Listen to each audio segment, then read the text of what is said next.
ఏ కాలమున ధర్మమునకు హాని కలుగును, అధర్మము వృద్ధి నొందును, ఆయా సమయముల యందు శిష్ట రక్షణ, దుష్ట శిక్షణ, ధర్మ సంరక్షణముల కొరకు ప్రతి యుగమున అవతారము దాల్చుచున్నాను.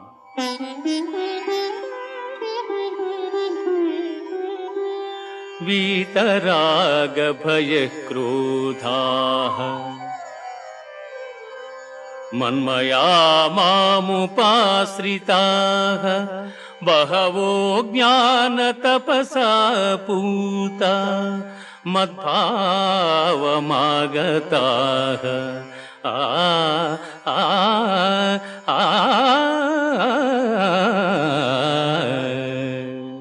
అనురాగము, భయము, క్రోధము వదలి నాయందు మనస్సు లగ్నము చేసి ఆశ్రయించిన సత్పురుషులు జ్ఞానయోగము చేత పరిశుద్ధులై నా సాన్నిధ్యమును పొంది